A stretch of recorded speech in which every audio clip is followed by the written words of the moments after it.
Hello everyone, कैसे हैं आप सभी। उम्मीद करता हूं आप सभी अच्छे होंगे और आप लोग अपनी फैमिली का, अपनी हेल्थ का और अपनी स्टडी का बहुत ही अच्छे से ख्याल रख रहे होंगे। तो भैया ये देखो, रोशन भैया बहुत दिनों बाद 12th क्लास की वीडियो लेकर आ रहे हैं और आपको पता है कि भाई वैसे तो पूरा सिलेबस मैंने करवा दिया है, चैप्टर्स की वीडियो अपलोड हो चुकी है, इंपॉर्टेंट क्वेश्चन भी लगभग करवा ही रहा हूँ। ठीक है, बॉक्स कुछ चैप्टर के बॉक्स भी करवाने हैं क्योंकि आपको पता है कि भाई बॉक्स में भी बहुत सारी जानकारी दी जाती है और जब मैं एनसीईआरटी का जब टॉपिक कराता हूं तो उसमें हम बॉक्स के टॉपिक को नहीं करते हैं, बॉक्स की अलग से वीडियो बनाता हूं, तो बॉक्स भी आप लोगों का करवा दूंगा। ठीक है, लेकिन चैप्टर तो भाई हो चुका है और ज़्यादातर जो क्वेश्चन है लगभग ये समझ लो कि 99% जो है ना वो चैप्टर की जो मेन लाइन होते हैं ना वहाँ से क्वेश्चन बनता है। बॉक्स से सिर्फ 1% क्वेश्चन हम मान सकते हैं, 1 या 2% जो कि बॉक्स में से क्वेश्चन पूछे जाते हैं। अब देखो, ये जो सैम्पल पेपर जो हम आज करने वाले हैं ये DOE द्वारा जारी किया गया है, डिजास्टर ऑफ एजुकेशन जो है ना, इसके द्वारा जारी किया गया है सैम्पल पेपर। ये CBSE बोर्ड का जो क्वेश्चन पेपर का जो पैटर्न है ना, CBSE बोर्ड का जो क्वेश्चन पेपर का जो पैटर्न है सेम उसी पैटर्न को फॉलो करता है भैया। ये सेम पैटर्न के अकॉर्डिंग क्वेश्चन ये सैम्पल पेपर तैयार किया गया है, लेकिन हल्का टफ है। जितना टफ CBSE का जो पेपर होता है ना क्वेश्चन पेपर, उससे ज़्यादा टफ है भाई ये सैम्पल पेपर, मैंने देख लिया है। और कुछ क्वेश्चन का आंसर तो भाई मेरे को भी मालूम नहीं था, MCQ ये 2 क्वेश्चन थे, थोड़े टफ थे, तो मैंने गूगल किया है, रिसर्च किया, उसके बाद आप लोगों के लिए वीडियो बना रहा हूँ। तो पहली बात तो ये है कि आप लोगों को करना क्या होगा, पेपर के पैटर्न को समझना है ना, कि भाई क्या रहेगा हमारे बोर्ड एग्जाम का पेपर का पैटर्न, इस सैम्पल पेपर से हमें समझ में आने वाला है। तो देखिए 80 मार्क्स का एग्जाम होगा, आप लोगों को पता है ना, और 20 नंबर का आपका क्या है प्रैक्टिकल, यानी कि टोटल हो जाएगा 100। अब आपको पता है कि भाई मिड टर्म में, प्री बोर्ड में जो नंबर है वो काउंट नहीं होने वाले, मेन जो नंबर काउंट होंगे वो CBSE बोर्ड में जो हम पेपर देंगे उसमें जितने मार्क्स आएंगे उसी के नंबर काउंट होने वाले हैं।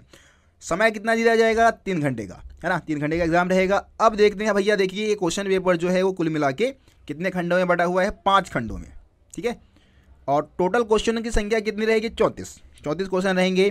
खंड का की बात करें 1 से लेकर 21 1 नंबर वाले क्वेश्चन है बहुविकल्पी, यानी कि MCQ रहेगा पहले खंड में। खंड खा की बात करें, खंड खा में 22 से लेकर 27 जो कि लघु उत्तरीय प्रश्न है, 3 अंक वाले हैं। ठीक है, और 60 से लेकर 80 वर्ड में आपको इसका आंसर करने का है। अब आगे अगले खंड की बात करते हैं, खंड नंबर C यानी कि ग, इसमें टोटल कितने हैं भाई, देखो 28 से लेके 30 सबसे इंपॉर्टेंट है भाई, सबसे ज़्यादा इंपॉर्टेंट ये खंड रहने वाला है, और ये है हमारा 8 मार्क्स वाले। 8 मार्क्स के क्वेश्चन जो है भाई, देखो वीडियो देखोगे ना, सैम्पल पेपर देखोगे, आपको आगे मैं बताऊंगा क्वेश्चन का आंसर कैसे कैसे करना है, किस तरीके से आंसर लिखेंगे, आपकी पूरी 8 में से 8 मिलेंगे, 1 नंबर भी नहीं कटेगा, है ना। तो वीडियो को लास्ट तक तो देखना पड़ेगा आप लोगों को। देखो कितने वर्ड्स में आंसर देने हैं, 300 से 350 वर्ड्स में आंसर करने होते हैं। लेंथी आंसर है, आप कम से कम 300 वर्ड्स तक तो जाए, कम से कम 2, मतलब 300 वर्ड का मतलब है 2 पेज तो कम से कम बनते हैं भाई आंसर में, है ना। अब बच्चे बहुत सारे हैं भाई, 1 पेज 8 पॉइंट है, मतलब 8 नंबर का है तो 8 पॉइंट ही लिखेंगे। गलत है भाई, ये तरीका तुम्हारा गलत है। सही तरीका क्या है, कैसे आप 8 नंबर के क्वेश्चन को करेंगे, वो आपको एंड में इस वीडियो की समझ में आएगा जब हम क्वेश्चन नंबर 28, 29 और 30 करेंगे। अब हम बात करते हैं खंड घ की। देखिए इसमें 31, 32 और 33 स्रोत आधारित क्वेश्चन है भैया। स्रोत आधारित तो भाई आसानी होते हैं, आपको मालूम है, 4 अंक वाले क्वेश्चन है, और स्रोत दिया जाएगा उसको पढ़ना है। ज़्यादातर आपको पता है कि भाई 3 क्वेश्चन होंगे, उसमें से 2 का आंसर तो भाई आपको उसी में मिल जाना है। एक आध क्वेश्चन होता है जिसका आंसर उसमें नहीं मिलता है, तो भी आप कर लेंगे। तो कोशिश करेंगे कि हम स्रोत आधारित क्वेश्चन भी कर ले। आखिर में क्वेश्चन नंबर 34 जो है वो मानचित्र पर आधारित रहने वाला है। ठीक है, तो मानचित्र आधारित क्वेश्चन है, मानचित्र आपको बता दूंगा, आसान है। ठीक है, मैप की अगर वीडियो की बात करें तो भाई मैप की वीडियो भी अलग से मैं बना चुका हूँ। अगर आप लोगों ने मैप की वीडियो को नहीं देखा है तो ज़रूर देखें, लिंक सारा आपको डिस्क्रिप्शन में मिल जाएगा। अब बाकी आगे वो ये कि भाई अगला जो मतलब लाइन लिखा हुआ है वो है प्रश्न पत्र में समग्र रूप से कोई विकल्प नहीं है, तथापि कुछ प्रश्नों में आंतरिक विकल्प प्रदान किए गए हैं। ऐसे प्रश्नों में केवल एक विकल्प का उत्तर देना है, मतलब कि कुछ क्वेश्चन ऐसे होंगे जिसमें आपको 2 क्वेश्चन दिए जाएंगे जिसमें से एक आपको करना है। इसके अतिरिक्त जहां आवश्यक है वहां प्रत्येक खंड और प्रश्न के साथ अलग अलग निर्देश दिए गए हैं, मतलब निर्देश अनुसार आपको सारी चीज़ें बताई गई है, तो उसी को आप फॉलो करके आप क्वेश्चन का आंसर करेंगे। ठीक है, तो ये आपका हो गया दिशा निर्देश जो कि आप एग्जाम करते समय फॉलो करेंगे।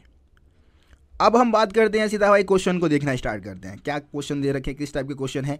देखिए पहला क्वेश्चन आ गया है, बनावली किस राज्य में स्थित है। तो बनावली आपको पता है भाई हरियाणा राज्य में है। ठीक है, हरियाणा में स्थित है बनावली, हड़प्पा केंद्र था ये। आगे बढ़ते हैं क्वेश्चन नंबर 2, लोथल किस नदी के किनारे स्थित है? भाई पूरे एनसीईआरटी में कहीं नहीं बता रखा यार, ठीक है।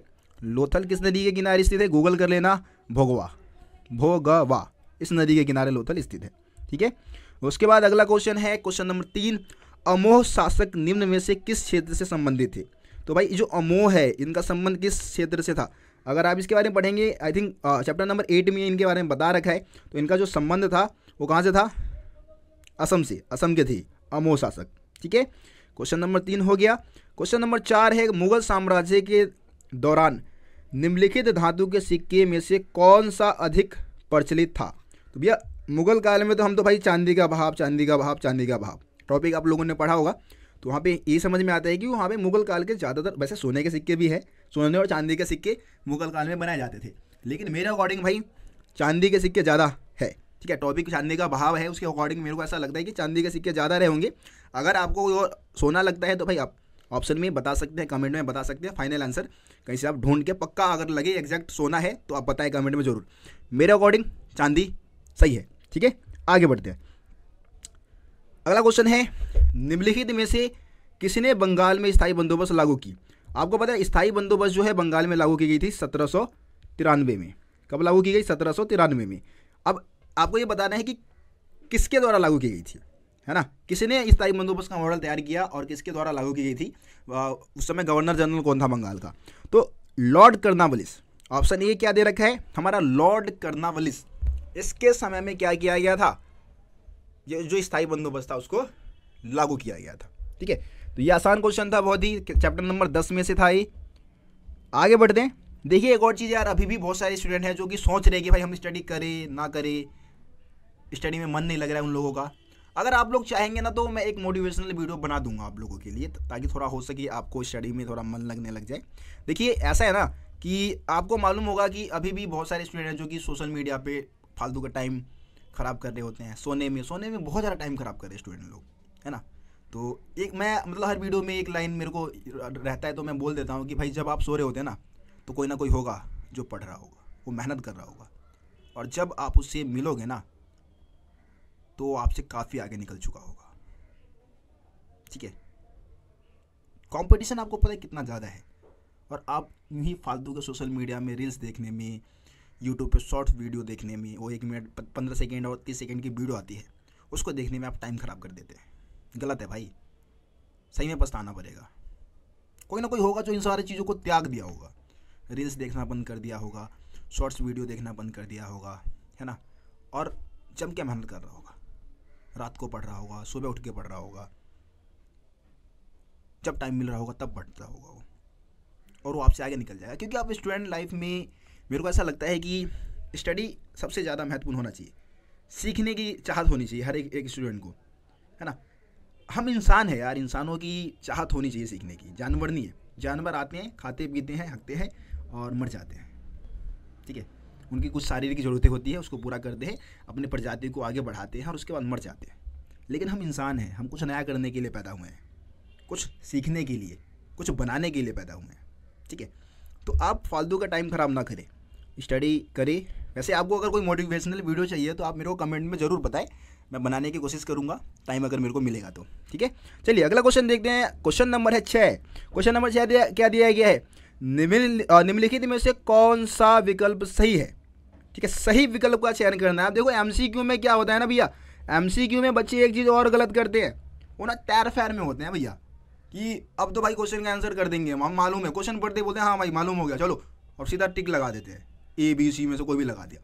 अब पहले ध्यान से क्वेश्चन को पढ़ो, क्वेश्चन क्या पूछा है, निम्न में से कौन सा सही विकल्प है, सही विकल्प का चयन करना है, ठीक है। 4 ऑप्शन है, सही विकल्प कौन सा है? देखिए पहला ऑप्शन है, गांधी जी ने 1930 में भारत छोड़ो मिशन शुरू किया। अबे क्या बोल रहा है अबे तू, गलत है ये तो, ऑप्शन ए गलत है।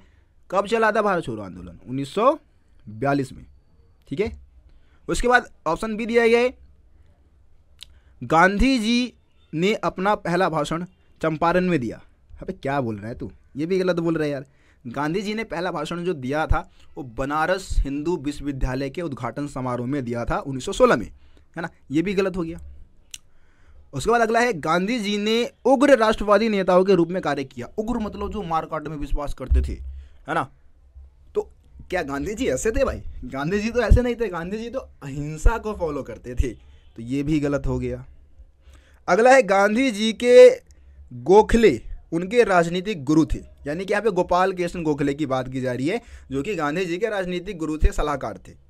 उन्होंने रास्ता दिखाया उनको, है ना। उन्होंने बोला कि भाई पूरे भारत का भ्रमण करो। पहले जब 1915 में महात्मा गांधी भारत आए थे तो भ्रमण करने के लिए बोला था, घूमने के लिए बोला, जानो लोगों की समस्या को जानो। तो यहाँ पे ऑप्शन डी जो दिया गया है वो सही है, और सही विकल्प का चयन करना था, यानी कि ऑप्शन डी लगा दो। आगे बढ़ते हैं। अगला क्वेश्चन है, निम्नलिखित युग्मों में से ज्ञात कीजिए कि कौन सा सुमेलित नहीं है। मतलब सुमेलित मतलब यहाँ पे क्या बताना है कि जो भी यहाँ पे आपको मेल दिया गया है, मिलान जो दिया गया वो सही मिलान नहीं है, ठीक है। सुमेलित नहीं है यानी कि सही मिलान नहीं है वो, ठीक है। ये आपको बताना है इस क्वेश्चन में। तो पहला है लॉर्ड वेलेस्ली। लॉर्ड वेलेस्ली ने क्या बनाया था भाई? सहायक संधि बनाया था, यानी कि सहायक गठबंधन बनाया था 1798 में, ठीक है। डेट भी याद रखना भैया। तो ये तो भाई बिल्कुल सही है। उसके बाद है लॉर्ड डलहौजी और डॉक्ट्रिन ऑफ लैप्स। लैप्स यानी कि होता है हड़प की नीति, हड़पने की नीति, नए नए क्षेत्रों को हड़पने की नीति अपनाई थी, तो ये भी बिल्कुल सही है। लॉर्ड डलहौजी ने ही अवध का अधिग्रहण भी किया था, आपको मालूम है। उसके बाद है लॉर्ड हेनरी हॉर्डिंग, है ना। एनफील्ड राइफल का परिचय, तो भाई ये भी सही है। एनफील्ड राइफल का जो परिचय किया था इन्होंने किया था। उसके बाद अगला है लॉर्ड कैनिंग, धार्मिक विकलांगता अधिनियम। तो भैया ये धार्मिक विकलांगता अधिनियम जो है ना, मैं बता देता हूँ क्या है ये। धार्मिक विकलांगता अधिनियम जो है वो 1950 में पारित किया गया था। बुक में, वैसे एनसीईआरटी बुक में मैंने कहीं पढ़ा नहीं है, मैंने इसको भाई गूगल पे सर्च करके आपको बता रहा हूँ। 1950 में ये धार्मिक विकलांगता अधिनियम पारित किया गया, ठीक है। और इसके अंतर्गत क्या था कि कोई, जैसे हिंदू धर्म में क्या होता है कि संपत्ति माता पिता के मरने के बाद ना उसके बच्चे जो पुत्र होते हैं, जो बच्चे होते हैं, उसको पूरी संपत्ति का अधिकार मिल जाता है। लेकिन दूसरे धर्म में ऐसा नहीं है। तो किसी ने मान लो धर्म परिवर्तन कर दिया, कोई हिंदू है वो ईसाई बन गया, तो संपत्ति पे उसका अधिकार नहीं होगा, ऐसा को, ये तो परंपरा बस हिंदू धर्म में है। लेकिन धार्मिक विकलांगता अधिनियम के तहत ये था कि अगर कोई व्यक्ति ईसाई भी बन जाता है तो भी उसके माता पिता के संपत्ति पे क्या हो जाएगा, उसका पूरा अधिकार हो जाएगा। ऐसा कुछ था भाई, ऐसे कुछ मैंने यूट्यूब पे मतलब गूगल सर्च किया हूँ, तो ऐसे कुछ वहाँ पे मेरे को पढ़ने को मिला, ठीक है।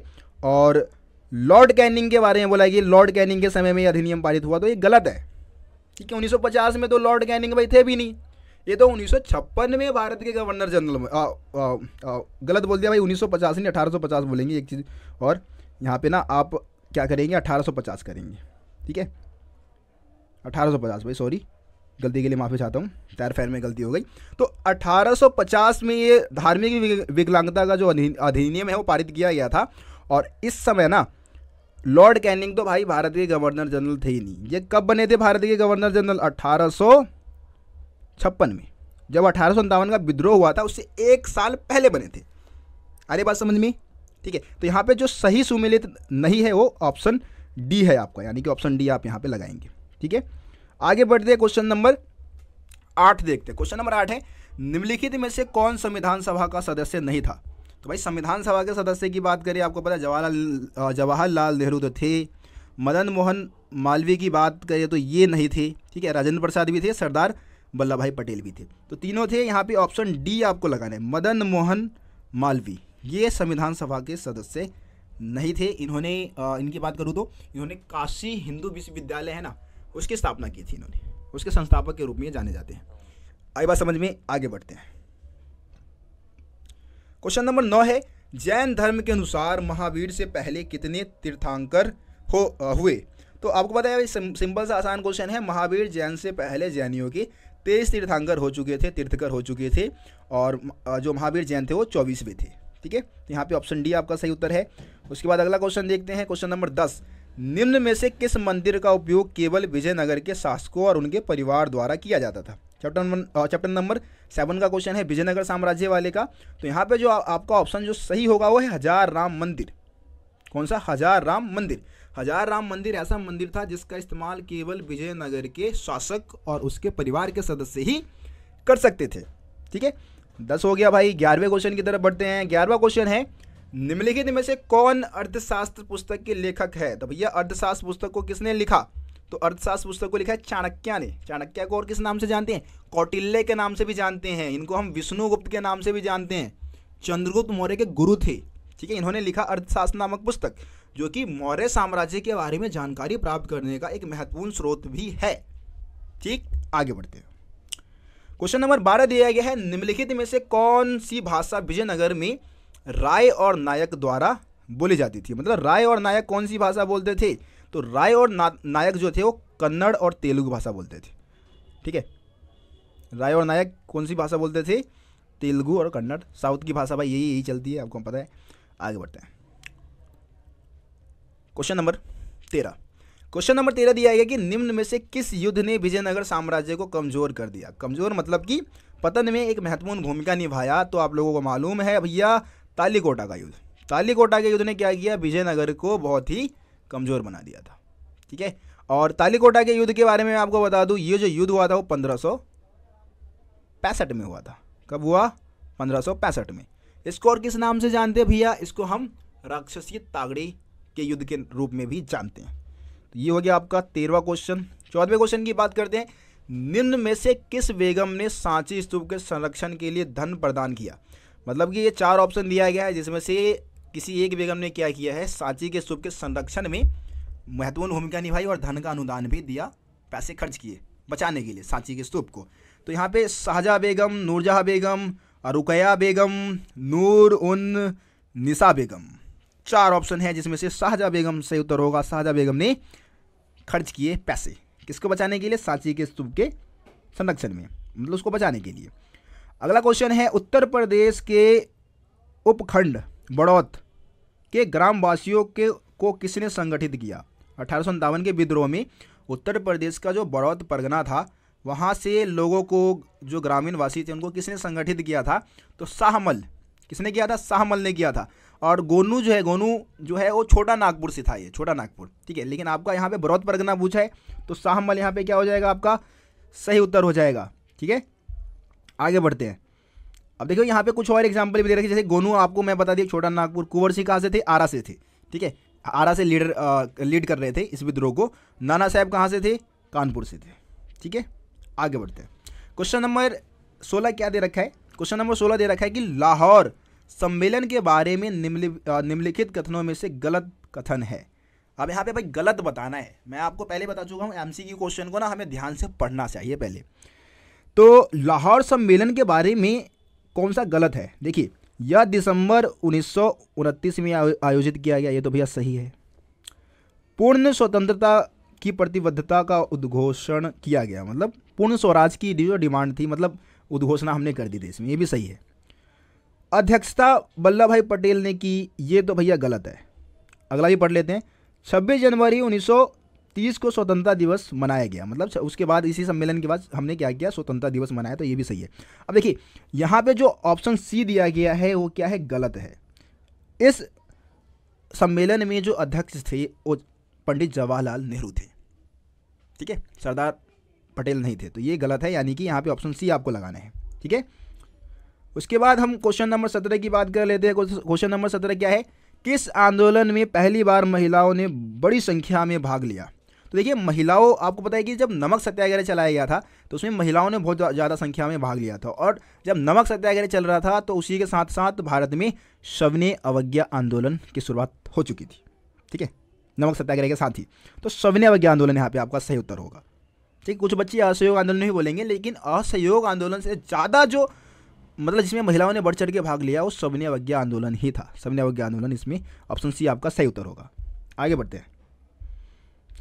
क्वेश्चन नंबर 18 है, क्रिप्स मिशन के साथ बातचीत में कांग्रेस ने प्रस्तावित किया, मतलब जब क्रिप्स मिशन आया था 1942 में, क्रिप्स मिशन, ठीक है, कब, 1942, सर स्टेफर्ड क्रिप्स की अध्यक्षता में ये भारत आए थे, ये मिशन आया था। तो क्या हुआ कि कांग्रेस पार्टी ने एक प्रस्ताव रखा और जिसके तहत क्रिप्स मिशन असफल रहा, मतलब वो उसको वापस लौटना पड़ा। जो भारतीय सरकार के साथ, जो उस समय अंतरिम सरकार थी, उससे जो भी भारतीय नेताओं के साथ जो बात करने के लिए जो प्रस्ताव मतलब करने आया था, जो बात करने आया था क्रिप्स मिशन, उसमें असफल रहा वो। तो कांग्रेस पार्टी ने एक प्रस्ताव बस रखा था, उसी के साथ ही ये जो वार्ता थी वो भंग हो गई थी, टूट गई थी। तो इसमें से कौन सा है, यहाँ पे ऑप्शन आप सी देखिए, ऑप्शन सी देखेंगे हम, वायसराय को चाहिए कि वह पहले किसी भारतीय को अपने रक्षा सदस्य के रूप में नियुक्त करे। ठीक है, ये प्रस्ताव रखा गया था किसके लिए, किसके द्वारा, कांग्रेस पार्टी के द्वारा। ठीक है, वायसराय से ये डिमांड की थी कि भारतीयों को रक्षा सदस्य के रूप में क्या किया जाए, नियुक्त किया जाए। लेकिन इसी के साथ कृष्ण मिशन क्या रहा, असफल हो गया। ठीक है, तो यहाँ पे ऑप्शन सी आपका क्या होगा, क्वेश्चन नंबर 18 का सही उत्तर होगा। अब हम अगले क्वेश्चन की बात करते हैं। अगला क्वेश्चन दिया गया है, क्वेश्चन नंबर 19 है, भारत छोड़ो आंदोलन के दौरान समांतर सरकार स्थापित की गई। यहाँ पे वैसे क्वेश्चन ये होना चाहिए कि कहाँ पे स्वतंत्र सरकार की स्थापना की गई। ठीक है, ऐसे क्वेश्चन होना चाहिए। तो ऑप्शन क्या दिया गया, नोआखली, दिल्ली, मेदिनीपुर और सतारा और पंजाब। तो इनमें से कौन सा ऑप्शन सही है भैया, यहाँ पे जो हमारा ऑप्शन सी दे रखा है मेदिनीपुर और सतारा। मेदिनीपुर है बंगाल में, ठीक है, और सतारा है महाराष्ट्र में। ये दो जगह ऐसे थे जहाँ पे स्वतंत्र सरकार की स्थापना भारत छोड़ो आंदोलन के माध्यम से की गई थी। क्वेश्चन नंबर 20 देखते हैं। क्वेश्चन नंबर 20 है, जो विद्रोह को दबाने के बाद अंग्रेजों ने दिल्ली पर कब्जा स्थापित किया, यानी कि 1857 के विद्रोह को जब उन्होंने दबाया, आपको पता है दिल्ली पर दो तरफा हमला किया गया था। एक हमला बंगाल की तरफ से, कलकत्ता की तरफ से था, और दूसरा पंजाब की तरफ से। तो दिल्ली पर कब्जा कब स्थापित किया, ऑप्शन क्या दे रखा है, जून 1857, ठीक है, अगस्त 1857, सितंबर 1857 या फिर अक्टूबर 1857। तो देखिए यहाँ पे आपका जो सही उत्तर होगा वो है सितंबर 1857 में क्या कर लिया, यहाँ पे अपना उन्होंने कब्जा स्थापित कर लिया, नियंत्रण स्थापित कर लिया। और ये जो शुरुआत है दिल्ली पर जो कब्जा करने की दोबारा से शुरुआत हुई थी ना, वो जून 1857 में हुई थी। अब ये स्टोरी क्या है कि भाई दिल्ली पे क्या हुआ, आपको पता है कि जब 1857 के विद्रोह की शुरुआत हुई थी 10 मई को, तो अगले ही दिन 11 मई को विद्रोही कहाँ गए, दिल्ली। और दिल्ली से तो भाई अंग्रेज़ों को रफ्फू चक्का कर दिया था, भगा दिया था, वहाँ पे कब्जा हो गया था विद्रोहियों का। तो फिर से अंग्रेज़ों ने कब्जा करने के लिए कोशिश की, और जून में ये प्रक्रिया शुरू किया था, और सितंबर में जाके उन्होंने क्या कर लिया, दिल्ली को अपने नियंत्रण में ले लिया था। अगला क्वेश्चन देखते हैं। अगला क्वेश्चन है, किस क्षेत्र को बंगाल सेना की नर्सरी कहा जाता है। मतलब बंगाल सेना की नर्सरी, यानी कि कहीं ना कहीं बंगाल सेना में जो भर्ती होती है वो किस क्षेत्र से होती थी, कहने का मतलब यहाँ पे ये है। तो ज़्यादातर बंगाल सेना में जो भर्ती होती थी वो अवध के सैनिक थे, अवध से ज़्यादातर सिपाही आते थे, ठीक है, और ज़्यादातर ब्राह्मण थे और मुसलमान थे। तो यहाँ पे ऑप्शन ये आपका क्या है, सही उत्तर है। तो ये कुल मिला के भाई MCQ थे, 21 MCQ क्वेश्चन रहेंगे, ठीक है, जो कि आपके एग्जाम में आएंगे। अब हम खंड ख में चलते हैं। सेक्शन बी है, जो कि 3 मार्क्स के क्वेश्चन होने वाले हैं। ज़्यादा लेंदी नहीं, कम से कम 80 से 100 वर्ड में आपको आंसर करने होते हैं।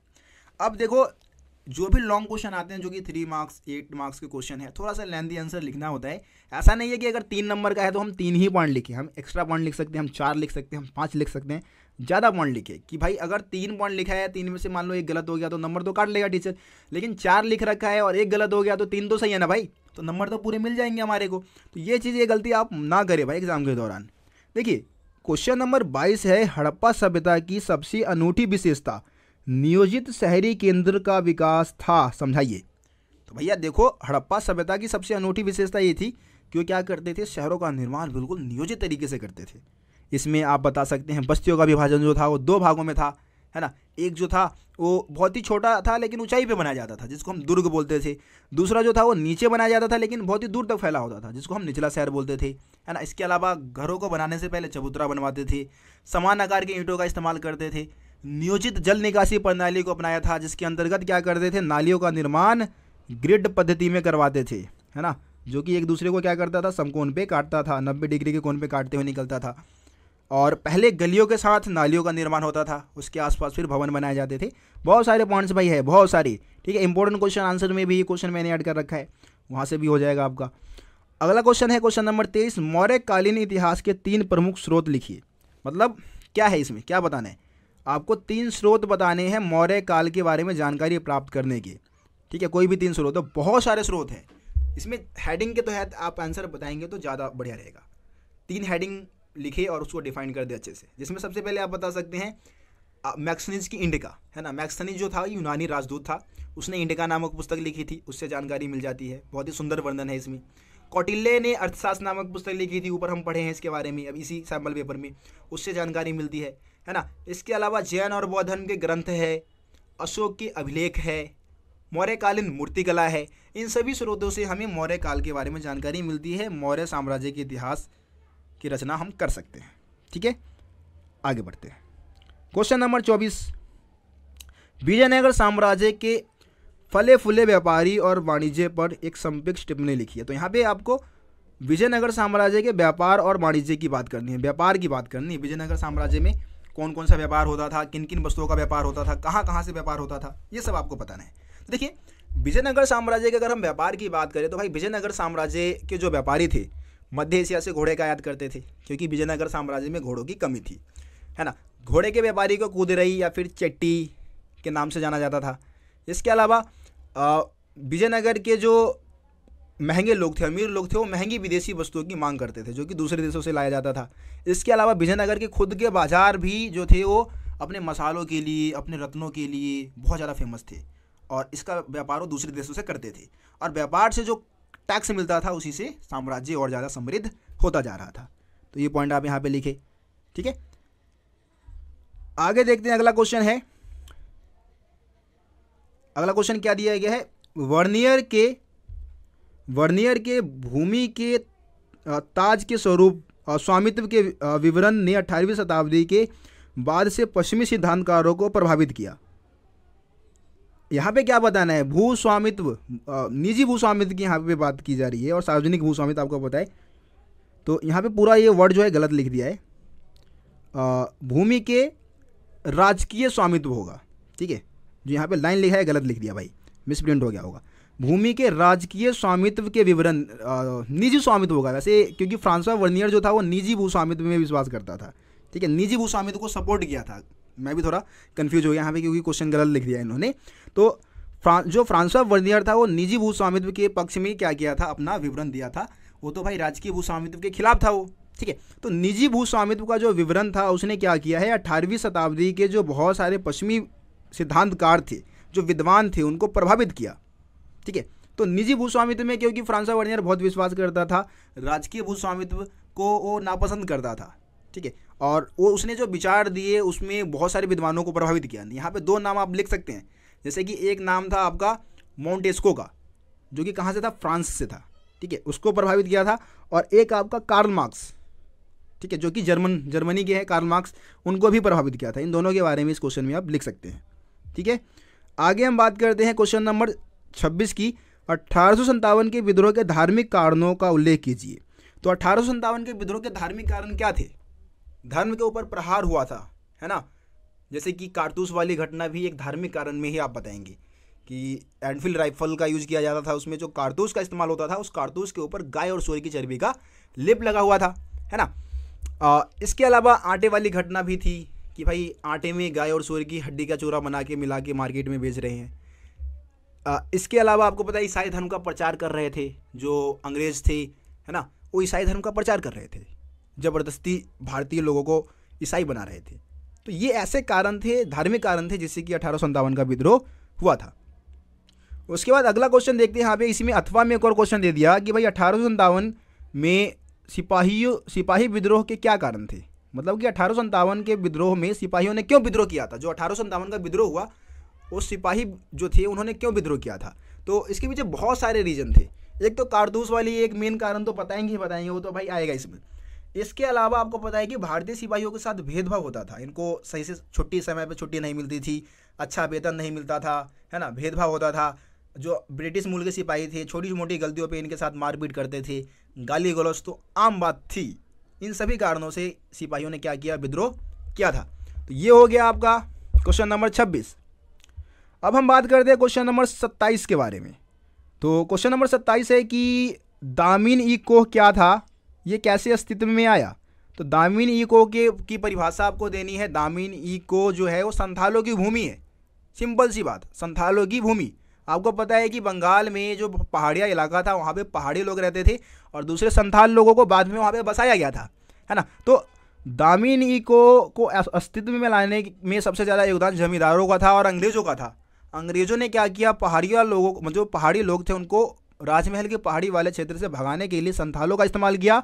1832 में राजमहल की पहाड़ी का जो निचला इलाका था, 1832 में राजमहल पहाड़ी का जो निचला इलाका था वहाँ पे संथालों को बसाना शुरू कर दिया और इसका सीमा तय कर दिया और संथालों की भूमि घोषित कर दी कि भाई नीचे वाला इलाका किसका होगा, संथालों का होगा। इस तरीके से दामिनी को अस्तित्व में आया। ठीक है, बस यही सारी चीज़ें आपको इसमें बतानी थी। देखो यार, सैम्पल पेपर भाई बहुत लेंदी होता है, काफ़ी समय से लगभग आधे घंटे से ऊपर नॉन स्टॉप बोला जा रहा हूँ मैं, बिना रुके बिना थके। तो आप लोगों का भी एक फ़र्ज़ बनता है कि भाई रोशन भैया के लिए तुम लोग कुछ करो। अभी भी बहुत सारे स्टूडेंट ऐसे हैं जो कि चैनल को बिना सब्सक्राइब करे हुए वीडियो देख रहे हैं। यार ऐसे मत करो, चैनल पे आए हो, मेहनत लगती है भाई वीडियो बनाने में। तो आप लोगों से मैं कुछ ज़्यादा तो चाहता नहीं हूँ, आप लोगों से बस यही चाहता हूँ कि चैनल को सब्सक्राइब कर लो, बेल आइकन को प्रेस कर लो, ताकि जो भी वीडियो मेरे चैनल पे आए वो आप तक पहुँच सके। इसके अलावा वीडियो को लाइक कर दो, अपने दोस्तों को शेयर कर दो। कई स्टूडेंट ऐसे होते हैं बस अपनी भाई अपने बारे में सोचते हैं कि भैया इतना बढ़िया कंटेंट मिल रहा है रोशन सर स्टडी पॉइंट पे, सिर्फ हम देखें और किसी को ना बताए, अपने क्लास में किसी को ना बताए, अपने फ्रेंड सर्कल में किसी को ना बताओ, सिर्फ मैं पढ़ लूँ और आगे बढ़ जाऊँ। यार गलत है भाई, ऐसे करोगे तो यार वीडियो बनाने में भी मज़ा नहीं आएगा। ठीक है, मेरे को बहुत मेहनत लगती है भाई वीडियो बनाने में, अपना इतना टाइम ख़राब करता हूँ वीडियो बनाने के चक्कर में, और फ़ायदे में कुछ नहीं मिलेगा तो मैं क्यों बनाऊँगा वीडियो। तो यार थोड़ा सा सपोर्ट करो, चैनल को सब्सक्राइब करो, वीडियोज़ को शेयर ज़रूर किया करो। ठीक है, थक चुका हूँ यार बोल बोल के, लेकिन फिर भी कोई नहीं, अभी आप लोगों का एग्ज़ाम है, अभी 2 महीने मेरे को, समझ रहे हो ना, जम के मेहनत करनी है आप लोगों के साथ, और आप लोगों का रिजल्ट जो है वो चमका के लाना है, बिल्कुल चमका देना है, समझ रहे हो, गली मोहल्ले में चर्चे करवा देना है तुम्हारे, इतनी मेहनत करनी है तुम्हारे साथ। देखो अगला क्वेश्चन दिया गया है, क्वेश्चन नंबर 27। क्वेश्चन नंबर 27 है, यात्रियों का दृष्टिकोण किस प्रकार इतिहास निर्माण में सहायता करता है। तो यात्रियों का जो दृष्टिकोण होता है, नज़रिया होता है, इतिहास निर्माण में भाई बहुत ज़्यादा सहायता करती है ना। जैसे कि आपको पता है कि हमारे देश में जो हमने 5वां चैप्टर पढ़ा, तो 3 यात्रियों की हमने बात की, अल बिरूनी, इब्न बतूता और फ्रांसवा वर्नियर। इन्होंने समाज का बड़ा ही सुंदर वर्णन किया, इन्होंने भारतीय इतिहास का बड़ा ही सुंदर वर्णन किया। किसी ने जाति व्यवस्था के बारे में बताया, किसी ने संचार व्यवस्था के बारे में बताया, तो किसी ने हमारे समाज में जो कमियां थी जैसे कि सती प्रथा का वर्णन किया फ्रांसवा वर्नियर ने, निजी भूस्वामित्व को के बारे में और राजकीय भूस्वामित्व के बारे में उसने बताया। तो ये सब क्या है, इतिहास के बारे में जानकारी तो दे रही है ना, किसी भी देश की सामाजिक प्रथा, जाति प्रथा है ना, राजनीतिक व्यवस्था कैसी थी, ये सब हम जान सकते हैं यात्रियों के दृष्टिकोण से। ठीक है, तो कोई भी यात्री जो है वो बहुत सारी चीज़ें बता के जाते हैं, उनके जो वृत्तांत होते हैं, उन्होंने जो वृत्तांत लिखे उससे कि हम क्या कर सकते हैं, किसी इतिहास के बारे में बहुत सारी जानकारी प्राप्त कर सकते हैं। ठीक है, तो ये हो गया आपका क्वेश्चन नंबर 27। अब देखिए अगला क्वेश्चन है हमारा खंड ग में। ठीक है, अब ये 8 नंबर के क्वेश्चन है भैया, 8 नंबर की, बहुत इंपॉर्टेंट है भाई ये क्वेश्चन। 8 या 24 नंबर तो इसी के हो गए, और इन 8 नंबर क्वेश्चन में भाई वही जो स्टूडेंट है वो पूरे नंबर ला सकते हैं जो एक तरीके से आंसर लिखेंगे। अब 3 नंबर में भाई थोड़ा बहुत आपने पॉइंट्स बना दिए, लिख दिए, नंबर आपको मिल जाएंगे, लेकिन 8 नंबर के क्वेश्चन को हम तरीके से करेंगे ना, एक सही तरीके से, जब जाकर ही नंबर मिलेगा। अब तरीका क्या होता है 8 नंबर के क्वेश्चन को करने का तरीका, सिंपल सा तरीका ये है कि हमें क्या करना है, सबसे पहले 8 नंबर के क्वेश्चन में एक प्रस्तावना लिखना है। प्रस्तावना बोले तो भूमिका बोल सकते हैं हम, भूमिका है ना, भूमिका यानी कि इंट्रोडक्शन, इंग्लिश में बोलते हैं इंट्रोडक्शन देना है। उसमें हमें क्या करना है, क्वेश्चन को समझाना है। भूमिका होगा, प्रस्तावना होगा, वो कम से कम 4 से 5 लाइन में होगा। हम क्या करेंगे, उस क्वेश्चन को समझाएंगे कि भाई क्वेश्चन में हम क्या बताने जा रहे हैं। उसके बाद हम क्या करेंगे, मेन आंसर लिखना स्टार्ट करेंगे, और आंसर हम कोशिश करेंगे हेडिंग्स में लिखने की। हेडिंग अगर 8 नंबर का है, 8 हेडिंग बना के हमने क्वेश्चन का आंसर कर दिया, और लास्ट में अपने को क्या कर देना है, एक निष्कर्ष लिख देना है। अब हेडिंग को भाई बिना डिफाइन करने नहीं छोड़ना, हेडिंग को डिफाइंड भी करना है। ठीक है, एक हेडिंग को कम से कम 2 से 3 लाइन 4 लाइन में आपको डिफाइन करना है। ठीक है, ये तरीका अपनाएंगे। इसके अलावा आखिर में लिखेंगे एक निष्कर्ष। निष्कर्ष बोले तो पूरा निचोड़ क्या रहा, क्या सीखा आंसर लिखने के बाद आपने। निष्कर्ष ये बताता है कि भाई सही में बच्चे को आता है चीज़ें, वो समझता है चीज़ों को। अब आप सीधा आंसर लिख दोगे तो एग्जामिनर को समझ में नहीं आएगा कि रट्टा मार के आया है बच्चा, इसने रट्टा मारा है बस और रटी हुई आंसर लिख दिया। उसने कुछ भी क्रिएटिविटी नहीं दिखाई, अपने तरफ से कुछ नहीं बनाया उसने। ठीक है, तो इस तरीके से 8 नंबर का आंसर करेंगे। सबसे पहले इंट्रोडक्शन लिखेंगे, उसके बाद मेन पॉइंट लिखेंगे, वो भी हेडिंग के साथ। अगर हेडिंग के साथ नहीं लिख रहे हो, अगर सिर्फ पॉइंट्स लिख रहे हो तो ज़्यादा पॉइंट लिखो, 12 पॉइंट लिखो, 15 पॉइंट लिखो, है ना, 10 पॉइंट कम से कम लिखो। ठीक है, उसके बाद निष्कर्ष तो सब में डालो, बिना निष्कर्ष के कोई भी 8 नंबर का क्वेश्चन मत लिखना। मतलब लिखना है लेकिन लास्ट में निष्कर्ष जरूर लिखना है। कहने का मतलब मेरा ये है कि निष्कर्ष करना ही लिखना है, ठीक है। तो इस तरीके से आप करेंगे। मैं गारंटी के साथ कह रहा हूँ कि भाई कोई भी एग्जामिनर जो होगा ना वो आपको 8 नंबर तो दे ही देगा, ठीक है। 7.5 भी दे देगा भाई, कोई काटने वाला होगा वो कहीं ना कुछ कमी निकाल के काट लेते हैं, ठीक है। तो ये तरीका अपना है। अब क्वेश्चन के आंसर को हम समझते हैं, क्या क्या आंसर आप लिखेंगे। देखिए क्वेश्चन नंबर 28 है, महाभारत की भाषा सामग्री की व्याख्या करें। तो इसमें आपको महाभारत की भाषा एवं विषय वस्तु का वर्णन करना है, ठीक है। तो इसमें आप थोड़ा बहुत लेखक के बारे में ही बता सकते हैं, क्योंकि 8 नंबर का है तो हमें थोड़ा लेंदी आंसर बताना है। सबसे पहले हम महाभारत के बारे में थोड़ी सी जानकारी देंगे। महाभारत क्या है? भारत का एक प्रसिद्ध महाकाव्य है ना। इसमें 2 दलों के बीच में हुए युद्ध का वर्णन है, कौरव और पांडव, ठीक है। इसमें क्या होता है कि जो पांडव है उनकी विजय होती है। हस्तिनापुर की जो गद्दी है, हस्तिनापुर को लेकर यह महाभारत का युद्ध होता है। इस तरीके से आप स्टार्ट करेंगे। उसके बाद इसकी भाषा बता देंगे। महाभारत जो है अनेक भाषा में लिखी गई है, लेकिन इसकी जो मूल भाषा है वो संस्कृत है। इसकी सामग्री क्या है, विषय सामग्री क्या है? तो इसकी विषय सामग्री को 2 भागों में बांटा गया है। एक आपका क्या है, आख्यान है ना, एक है आपका उपदेशात्मक, समझ जाओ, उपदेशात्मक, ठीक है। आख्यान में किसका वर्णन है? कहानियों का वर्णन है। उपदेशात्मक भाग में उपदेश देने वाली जो चीज़ें है उसका वर्णन किया गया है। उपदेशात्मक भाग का बढ़िया एग्जाम्पल है श्रीमद् भगवत गीता, ठीक है। लेकिन ये जो विभाजन किया गया विषय सामग्री का वो पूरी तरीके से स्पष्ट नहीं है। कई बार आख्यान वाले भाग में उपदेश देने वाली बातों को जोड़ दिया गया और कई बार कहानियों का वर्णन आख्यान वाले भाग में कर दिया गया। तो ये विभाजन पूरी तरीके से स्पष्ट नहीं है। उसके बाद थोड़ा बहुत लेखक के बारे में लिख दो। महाभारत के अनेक लेखक है। सबसे पहले मूल कथा के रचयिता भाट सारथी थे, है ना। उसके बाद ब्राह्मणों ने कब्जा कर लिया 500 ईसा पूर्व में। उसके बाद मनुस्मृति से बहुत सारे श्लोकों को इसमें जोड़ा गया है। शुरू में क्या था कि महाभारत केवल 10,000 श्लोकों वाला एक छोटा सा ग्रंथ था, लेकिन जब इसमें मनुस्मृति से श्लोकों को जोड़ा गया, उपदेशात्मक श्लोकों को उठा के डाला गया, तो 1 लाख श्लोकों वाला विशाल का ग्रंथ बन गया। इसके जो मेन लेखक माने जाते हैं वो ऋषि वेदव्यास, महर्षि वेदव्यास को माना जाता है। तो इस तरीके से आप पॉइंट इसके लिखेंगे। अगला क्वेश्चन थोड़ा सा लॉजिकल है, समझने वाला है कि उन साक्ष्यों पर चर्चा करें जो बताते हैं कि रिश्तेदारी और विवाह के बारे में ब्राह्मणवादी नुस्खे सार्वभौमिक रूप से पालन नहीं किए गए। अब देखो क्वेश्चन को थोड़ा घुमाया गया, लेकिन क्वेश्चन का पूछने का जो मेन जो चीज़ इसमें पूछा गया वो ये पूछा गया है कि ब्राह्मणों द्वारा बनाए गए नियमों का पालन क्या सदैव होता था, हमेशा होता था? तो भैया नहीं होता था, है ना। ब्राह्मणों ने जो नियम बनाए प्राचीन काल में वो हमेशा उसका पालन थोड़ी नहीं होता था। बहुत सारे ऐसे एग्जाम्पल मिलते हैं, जैसे कि हम यहाँ पे बात कर लेते हैं गोत्र के नियम। गोत्र के नियम के तहत ये था कि एक गोत्र के सदस्य आपस में विवाह नहीं करेंगे, लेकिन भैया ये सातवाहन शासक क्या करते थे, एक ही गोत्र में विवाह संबंध बनाते थे, है ना। सातवाहन रानियाँ क्या करती थी, शादी के बावजूद, शादी के बाद भी अपने पिता के गोत्र को बनाए रखती थी। ये इसके अलावा आपको पता है कि संपत्ति पे महिलाओं का अधिकार नहीं होना चाहिए था, लेकिन प्रभावती गुप्त ने संपत्ति पे अधिकार जता रखा था। इसने भूमि दान भी किया, तो प्रभावती गुप्त का एग्जाम्पल बढ़िया है, ठीक है। इसके अलावा बहुत सारे चांडालों ने घटिया किस्म की ज़िंदगी जीने से मना कर दिया। ब्राह्मणों को सीधा बोल दिया कि हम घटिया किस्म की ज़िंदगी नहीं जिएंगे। इसके अलावा एकलव्य जैसे जो लोग थे जो कि जंगल में रहते थे, उनके ऊपर ब्राह्मणों द्वारा बनाए गए नियमों का कोई असर नहीं पड़ता था, ठीक है। पितृवांशिकता व्यवस्था का हमेशा पालन नहीं होता था, क्योंकि मान लो किसी राजा का अपना सगा पुत्र नहीं है, तो उस समय पितृवांशिकता व्यवस्था का पालन कैसे हो सकता है? नहीं होता था। तो ये ऐसे एग्जाम्पल है जो कि ये दर्शाते हैं कि ब्राह्मणों द्वारा बनाए गए नियमों का पालन सदैव नहीं होता था, ठीक है। ये पॉइंट आप लिख दो। एक और पॉइंट बता सकते हो राजा वाला, कि भाई शास्त्रों में बताया गया था कि राजा हमेशा क्षत्रिय वर्ग से ही होंगे, लेकिन कुछ निम्न कुल के व्यक्ति भी राजा बने थे, जैसे कि मौर्य वंश की बात करते हैं। ब्राह्मण भी राजा हुए, जैसे सातवाहन और शुंग और कण्व। तो बहुत सारी चीज़ें हैं इसमें, बहुत सारे आंसर आप लिख सकते हो। आगे बढ़ते हैं। अब हम बात करने वाले हैं आईने अकबरी के बारे में। आईने अकबरी अगला क्वेश्चन है, क्वेश्चन नंबर 29। व्याख्या कीजिए कि आईने अकबरी आज भी अपने समय का एक असाधारण दस्तावेज क्यों बना हुआ है।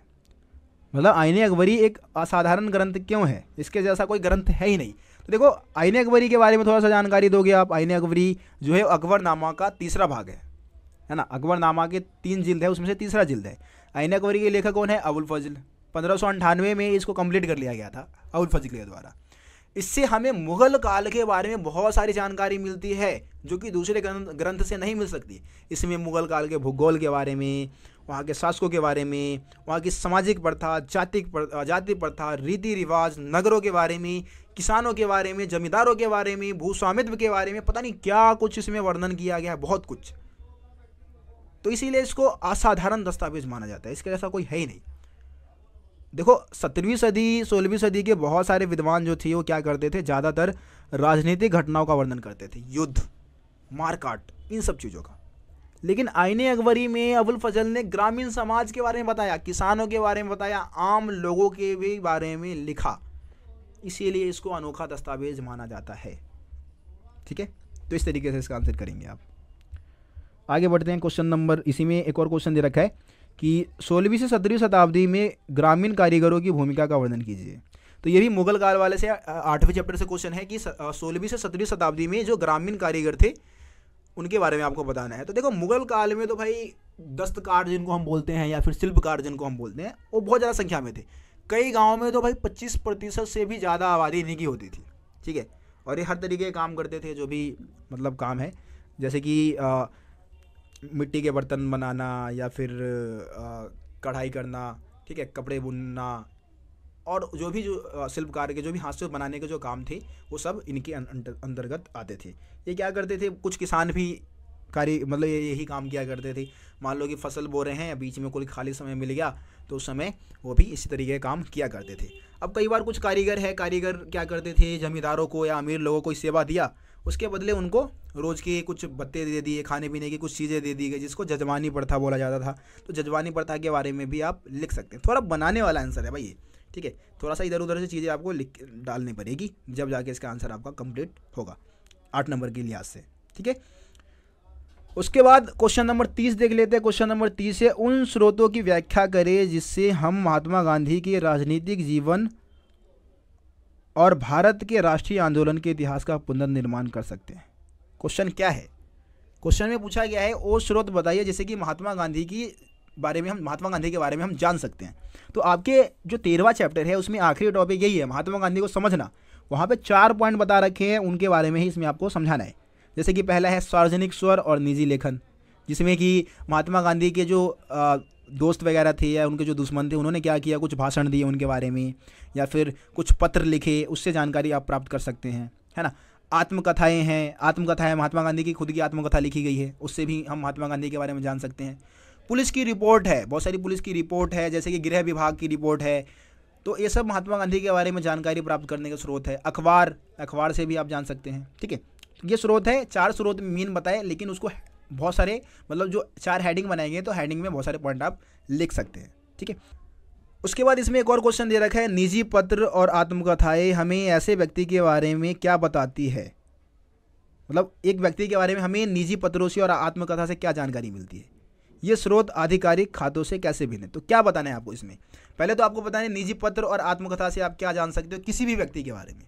तो निजी पत्र है, उससे आप बहुत कुछ जान सकते हैं, सोच दूसरा व्यक्ति उसके बारे में। जैसे कि निजी पत्र का एग्जांपल देके समझाता हूँ। महात्मा गांधी ने क्या किया, मतलब जवाहरलाल नेहरू ने क्या किया, महात्मा गांधी को एक पत्र लिखा, निजी पत्र।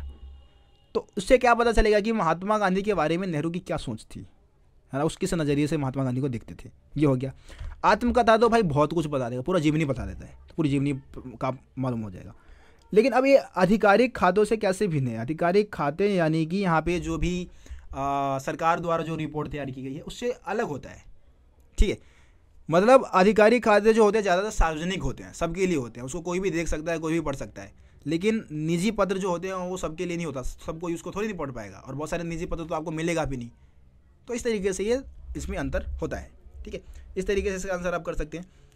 आगे बढ़ते हैं। देखिए स्रोत आधारित क्वेश्चन है, और सेक्शन डी स्रोत आधारित क्वेश्चन आपको पता है कि भाई ज़्यादातर आंसर आपको इसमें मिल जाना है, तो आप इसको खुद ही करने की कोशिश करें। कोई क्वेश्चन का आंसर आपको इसमें नहीं मिलता है तो आप कमेंट में मेरे को बताएं। वैसे मैंने पढ़ लिया, ज़्यादातर आंसर आपको इसमें मिल जाएगा। एक आध क्वेश्चन का आंसर नहीं मिलेगा, आप उसको खुद करने की कोशिश करें। कुछ काम तो खुद करो ना यार, सब कुछ मैं ही करवा दूंगा क्या। मानचित्र देख लेते भैया, मानचित्र में क्या दे रखा है। देखो मानचित्र दे दिया है हमारे को नीचे इधर। अब यहाँ पे अपने को देख लेते हैं, मानचित्र में 2 प्रकार के क्वेश्चन है। आपको क्या दिखाना है मानचित्र में, आपको दिखाना है सांची, बनावली, लाहौर।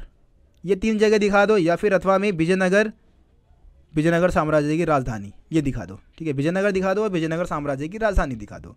तो ये है। अब देखिए यहाँ पे हम तीनों जगह दिखा देते हैं, ऊपर जो 3 दिए गए हैं हम उसको दिखा देते हैं, सांची, मनावली और लाहौर। तो सांची आपको पता है भैया एमपी में है, सांची का है भैया हमारा, सांची होगा हमारा एमपी में। ठीक है, थोड़ा जूम करते हैं, हाँ जी, एमपी में आपको बीच में दिखा देना है सांची। ठीक है, मनावली की बात करें तो भाई मनावली हरियाणा में है, हरियाणा ये रहा आपका ऊपर की तरफ हरियाणा में। क्या दिखा देंगे आप, दिखाएंगे मनावली। ठीक है, उसके बाद एक और लोकेशन दे रखा था, कौन सा दे रखा था आपका, लाहौर। भैया लाहौर तो भैया पाकिस्तान में है ना, इधर पंजाब की तरफ, यहाँ पे दिखा दो, इस जगह पे थोड़ा चल नहीं रहा है, 1 मिनट, यहाँ दिखा दो, यहाँ जो मैंने टिक किया है वहाँ पे आपका लाहौर हो जाएगा। ठीक है, पंजाब के ऊपर पाकिस्तान में दिखाना है। उसके बाद इसी मानचित्र में देखो दूसरा क्वेश्चन क्या दिया गया है, 34.2 है हमारा, कि इसी रेखा चित्र मानचित्र में क्या किया गया है, ए और बी 2 स्थल चिन्हित किए गए हैं जो कि 1857 के विद्रोह के केंद्र है। ये भी हमें बता दिया कि ये दोनों जगह जो चिन्हित किए गए हैं वो 1857 के विद्रोह के केंद्र है। तो ये 2 लोकेशन टिक करना है। देखो ये दे रखा है भैया आपका यहाँ पे यूपी में, ये छोटा सा जो लोकेशन दे रखा है यहाँ पे है आपका झांसी। क्या है भैया, झांसी। ठीक है, दूसरा ये आपका कलकत्ता, सही से लिख देता हूँ मैं। ठीक है, यहाँ है आपका कलकत्ता और यह है आपका झांसी। ये 2 लोकेशन है 1857 के विद्रोह की। बस बाकी नीचे दृष्टिबाधित बच्चों के लिए क्वेश्चन दे रखा है, तो इसको भी हम एक बार कर लेते हैं। देखिए 34.1 है क्वेश्चन की, हड़प्पा काल के किन्हीं 2 तटवर्ती स्थलों के नाम बताइए। तटवर्ती यानी कि जो समुद्र किनारे स्थित है। ठीक है, तो यहाँ पे बालाकोट का नाम बता दो, आप बता दो नागेश्वर का नाम बता दो, ये 2 जगह हो गए। अगला क्वेश्चन है कि अशोक के साम्राज्य के अधीन किसी एक क्षेत्र का उल्लेख कीजिए। तो भाई अशोक के साम्राज्य के अंतर्गत अगर हम बात करें तो आप दिखा सकते, उड़ीसा दिखा दो आप। ठीक है, कलिंग था, कलिंग उड़ीसा में, वो दिखा दो आप। उसके बाद है विजयनगर साम्राज्य की राजधानी का नाम बताइए। तो भाई विजयनगर साम्राज्य की राजधानी का नाम क्या है, हम्पी था इसकी राजधानी, है ना। आखिर में क्वेश्चन दिया गया कि महात्मा गांधी के किन्हीं 2 गांधीवादी आंदोलन के किन्हीं 2 केंद्रों का उल्लेख कीजिए। तो गांधीवादी आंदोलन के किन्हीं 2 केंद्र बता दो भाई, कोई भी 2 केंद्र बता दो। आप चंपारण बता दो, आप खेड़ा बता दो, आप अहमदाबाद बता दो, है ना, कोई भी 2 केंद्र का नाम बता दो। हाँ, तो इस तरीके से आपका ये जो सैम्पल पेपर है वो करा दिया गया है। अब देखो यार, किसी भी क्वेश्चन में डाउट है आप कमेंट में पूछ सकते हैं, कमेंट मैं ज़रूर पढ़ता हूँ, कोशिश भी करता हूँ रिप्लाई दे दूँ। अगर आपके कमेंट में दम होगा ना तो ज़रूर रिप्लाई दिया जाएगा। अगर फालतू कमेंट करोगे तो कतई रिप्लाई नहीं देने वाला मैं। ठीक है, अच्छे कमेंट करोगे भैया पक्का रिप्लाई करूँगा मैं तुम्हारे कमेंट का। ठीक है, बाकी यार मैं उम्मीद करता हूँ कि आप लोगों को सभी क्वेश्चन अच्छे से समझ में आ गया होगा, अब कोई डाउट नहीं बचा होगा। काफ़ी टफ था, थोड़ा सा टफ था ये सैम्पल पेपर, इतना नहीं आएगा आपके सीबीएसई बोर्ड का जो पेपर है, इतना टफ नहीं आएगा। ठीक है, पूरे यूट्यूब पे भाई देखो डीओई द्वारा जो जारी किया गया सैम्पल पेपर है, मेरे हिसाब से अभी तक किसी ने सॉल्व नहीं करवाया है, रोशन भैया ने ही करवाया है। तो यार मारो ना, वो लाल वाला जो वो दिख रहा है ना, वो वहाँ पे उंगली देकर मारो। ठीक है, मतलब दबा दो बस उसको, थोड़ा सा टच कर दो, उसमें सब्सक्राइब वाले बटन को टच कर दो, और वो मतलब लाइक वाला जो बटन है उसको भी टच कर दो। बस इतना कर दो, और कुछ नहीं चाहिए तुम लोगों से। मिलता हूँ फिर अगली वीडियो में, तब तक के लिए जय हिंद, जय भारत, अपना ख्याल रखें।